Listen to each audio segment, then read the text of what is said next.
بص على موضوع انا بتوقع لبرج، انا بتوقع لشخص، بتوقع لبلد ان ده دجل، ده شعوذه، يطلعوا يقولوا يا جماعه انتوا بتشجعوا على الموضوع ده.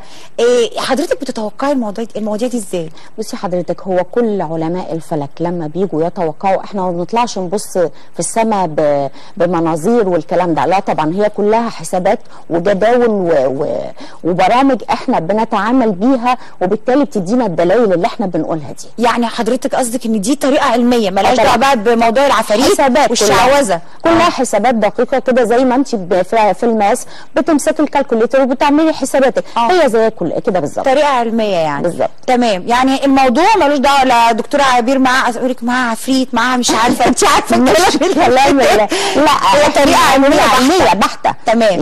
ودي بتدرس في جميع دول العالم. بس يعني احنا المفهوم عندنا هنا متاخر شويه. ايوه، اللي هو توقع، ما انا قلت لك توقع يبقى معاكي عفريت. ربنا يسترها. طيب احنا يعني عايزين احنا داخلين على 2021، كل سنه وحضرتك طيبه يعني ان شاء الله، سنه سعيده علينا كلنا ان شاء الله. عندنا ازمات كبيره قوي عدت علينا في 2020. تمام. بالنسبه عايزين نتكلم لتوقعات للدول وللعالم كله عموما في 2021 ان شاء الله. شايفه لنا ايه بقى؟ بصي حضرتك، هو احنا بدايه سنه 2020 بدايه 21 مع نهايه سنه 21. اللي هو القران القادم اللي هو هيكون يوم 21 ديسمبر، اللي هو اقتران العلويين اللي هو زحل والمشتري. زحل ده الكوكب النحس الاكبر، والمشتري السعد الاكبر، لما يقترنوا، وده الحدث ده حصل من 800 سنه. تمام. فده وهم موجودين هم الاثنين في برج هوائي، في برج الدلو. طبعا الدلائل العلميه بتاعته ان احنا هيبقى عندنا تقدم علمي كبير جدا. هي الناس بس الاول يعني اكيد عارفين، عايزين يعرفوا ايه القران. القران ان هم ماشيين على يعني مصفين على خط واحد. انت قصدك يعني مثلا زي زحل والمشتري الاثنين مع بعض في خط واحد. تمام. ده هيكون في تقدم تكنولوجي يعني، وعلى مدار 20 سنه، لان القران ده لمده 20 سنه. تمام.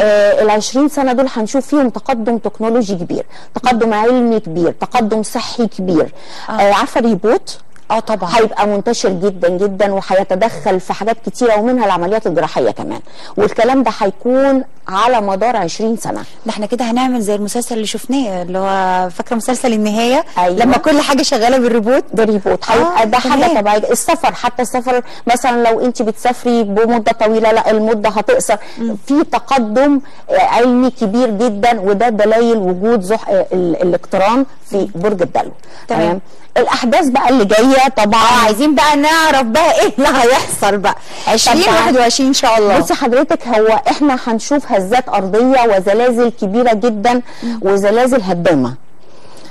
وربنا يعزنا جميعا يا رب. يعني احنا داخلين 2021 بالزلازل.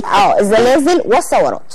تمام. عنوان سنة 21 هي البراكين والزلازل يعني مش عايزة أخوف الناس برضو. بس هي هتبقى فيها هزات أرضية عالية جدا وثورات عالية جدا. يعني خلاص مستويين يعني. بص حضرتك، هو دلائل كل اللي بيحصل ده طبيعي جدا. تمام. لأنها تأثيرات فيزيائية بتأثر على الأرض، وده دلائل زحل في برج الدلو.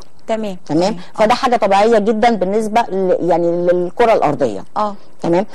طبعا احنا قلنا زلازل هدامه هتصيب كتير من الدول العربيه. تمام. وكمان تركيا وايران. تمام. طبعا الامطار هنشوفها بحاجه غير طبيعيه.